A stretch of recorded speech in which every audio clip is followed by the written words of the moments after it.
వెళ్తా ఉంది. విమానంలో చంద్రబాబు నాయుడు గారు, జగన్మోహన్ రెడ్డి గారు, ఒక సైంటిస్టు, ఒక డాక్టర్, ఒక పాప, 5గురు ప్రయాణం చేస్తా ఉన్నారు. ఈ లోపల పైలట్ అన్నాడు విమానం కూలిపోయేలా ఉంది, మీరు పారాషూట్లు వేసుకుని దూకేయండి అన్నారు. 5గురు అన్నారు 4 పారాషూట్లే ఉన్నాయి. డాక్టర్ అన్నాడు నేను ప్రజలకు అవసరం కాబట్టి నేను పారాషూట్ వేసుకుని దూకేస్తా, ప్రజలు బతికించాలి కాబట్టి అన్నాడు. ఓ గో హెడ్. తర్వాత సైంటిస్ట్ అన్నాడు దేశానికి అవసరమైనటువంటి శాస్త్ర సాంకేతిక విజ్ఞానం అంతా నేను చెయ్యాలి కాబట్టి నేను దూకుతా అన్నాడు. ఓకే రైట్ దూకే. ఇక 2 ఉన్నాయి, 3 ఉన్నారు. చంద్రబాబు నాయుడు గారు అన్నాడు అమ్మా నువ్వు భావి భవిష్యత్తు ఆశా జ్యోతివి, నువ్వు పారాషూట్ వేసుకుని దూకు అని చెప్పానని నేను ఉండిపోతా అన్నాడు. జగన్మోహన్ రెడ్డి గారు గబా గబా ఎక్కడ చంద్రబాబు గారు లాక్కుంటారని పారాషూట్ వేసుకుని దూకేశాడు.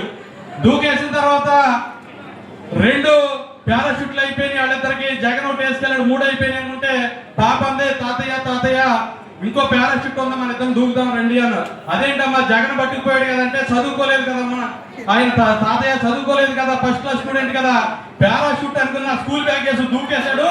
ఇంకా 2 ఉన్నాయి, ఆ 2 మాత్రం దూకుతా అన్నారు.